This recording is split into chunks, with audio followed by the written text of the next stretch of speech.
This is the third poem out of the 5 poems that we are looking at for Module B, Futility by Wilfred Owen. Futility. Move him into the sun. Gently its touch awoke him once. At home, whispering of fields half sown.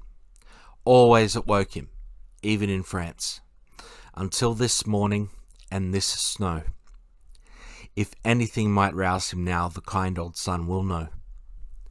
Think how it wakes the seeds, woke once the clays of a cold star, our limbs so dear achieved, our sides full nerved, still warm, too hard to stir. Was it for this the clay grew tall? Oh, what made fatuous sunbeams toil to break earth's sleep at all? Move him into the sun. Gently its touch awoke him once. The techniques we have here first is apostrophe, and that is when there is the persona is speaking to someone who is not in the poem. So in this case, the soldier that is not waking up. And secondly, we have end stop, which is the opposite of enjambment, right? So if enjambment is where there are no punctuation marks at the end of lines, end stop is where there are. So because we got the hyphen after sun and the comma after once, that's the end stop. The effect. A fellow soldier has not awoken. The persona is directing other soldiers to move him into the sun to help wake him up. Always it woke him. The techniques we have hyperbole, right? The sun has always woken him, and past tense. Effect.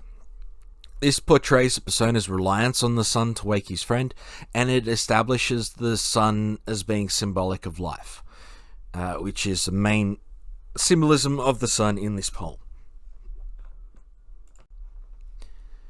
If anything might rouse him now, the kind old sun will know.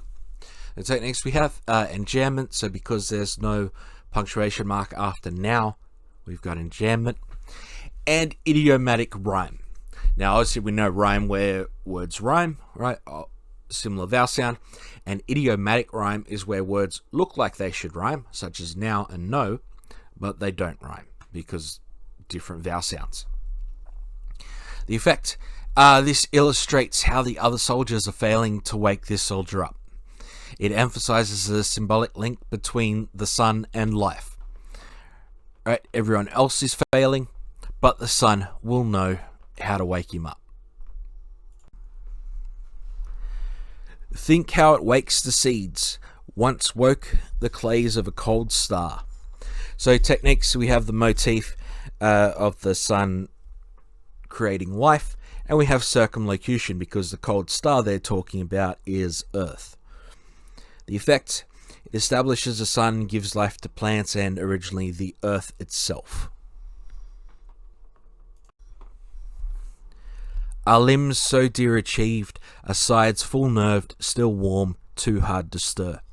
Techniques we have rhetorical question and tactile imagery, because they're describing what something feels like. The soldier's body is still warm. The effect, the persona is asking the limits of the sun's power. If it can give life to plants and a planet, what's so hard about giving life to this soldier that hasn't woken up?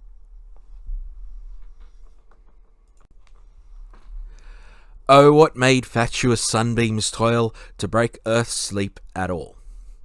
Techniques we have personification and consonants. Now, before I go on, fatuous means silly and useless, right? So what made your silly and useless sunbeams work so hard to break the earth's sleep at all? Now, consonants is like the opposite of assonance. So assonance is where we have repeated vowel sounds within words.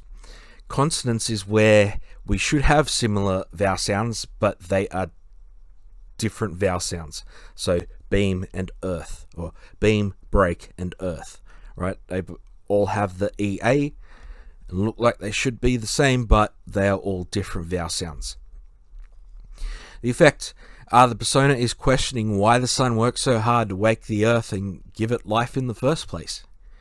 Why did you work so hard to wake this planet, give it life, when the life on it is just killing each other and you can't even help keep them alive? What's the point? And this is the point of the poem. This is why it's called Futility, right? Because we spend so much time killing ourselves through war and everything else. What's the point of it all?